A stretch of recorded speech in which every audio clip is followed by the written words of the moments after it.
Магистралниот пат Скопје-Блаце беше изблокиран утринава во 9 часот и 30 минути, откако повеќе од 1000 припадници на единицата за брза интервенција Лавови со тешки товарни возила и невооружени излегоа од базата во Стенковец од нејзината задна страна каде немаше блокади од полицијата. Од предната страна на базата беа стационирани најмалку 100 припадници на посебната единица на МВР под целосна воена подготовка, придружувани од оклопни возила на Министерството. Тие имаа задача да го спречат блокирањето на патот. Во 9:40 беше блокиран и споредниот пат кон Блаце, каде полицијата го имаше пренасочено сообраќајот. Беше дозволено движење само за возила на армијата. По ова следуваа разговори со началници од МВР, кои ги убедуваа лавовите да се повлечат од блокадите. Откако беше јасно дека повлекување нема, наместо посебната и специјалната единица, во 11 часот и 20 минути, околу 100 редовни полицајци со полна воена опрема и во состојба на готовс се распоредија пред самите барикади, чекајќи наредба што да прават. На ова следуваше одговор од лавовите, кои во 11:25 го извадија оружјето од камионите и заземаа позиции на готовс, во случај полицијата насилно да тргне да ги урива блокадите. По 15 минути напнатост, неизвестност и состојба на готовс, редовните полицајци се повлекоа на 50 метри во правец на Скопје, а делегација на лавовите замина да разговара со нив. Разговорите завршија во 12 часот, кога беше пренесен и ставот дека полицијата нема да се повлече со можност за употреба на оклопни возила. Во меѓувреме магистралниот пат беше надлетуван од хеликоптери на МВР, а за релаксирање на состојбата пристигнаа и мониторите на Европската Унија. Во 12 часот и 40 минути пристигнаа полициските генерали и Зоран Јовановски со намера да влијаат за повлекување на блокадите.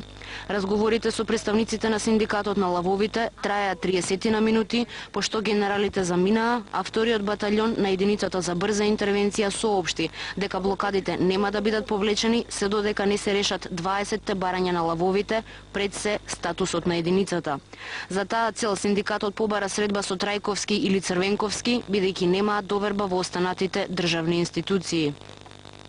Единицата е формирана со одлука на владата и Советот за национална безбедност, соопшти од синдикатот на единицата за брза интервенција Лавови.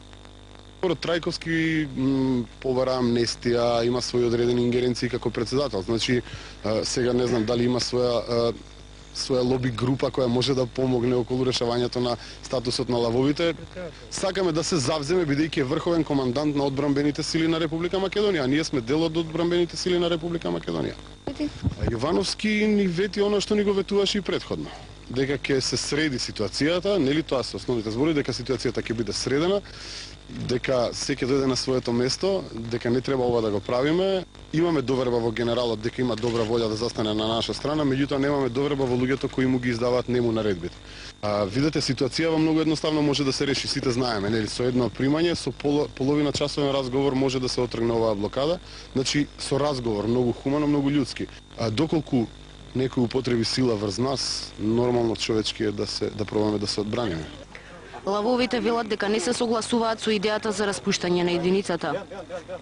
Да се сложувавме со распуштање на единицата, немаше да дојдеме тука, ќе се распуштавме сами, нели? И на претходните пресконференции кажавте дека ќе ги почитувате било каква наредба и да стигне. Нема никаков одговор, токму тоа јас ви кажам дека игнорирањето од нивна страна преминува во болка. Во врска со синоќешниот писмен одговор на МВР во однос на нивните барања, синдикатот на лавовите соопшти дека писмото го вратиле назад, бидејќи раководството на полицијата досега не покажало никаков слух за нивните проблеми. Од друга страна пак МВР соопшти дека лавовите писмено се предупредени за почитување на законот за јавни собири и најави дека ќе бидат преземени сите мерки за отстранување на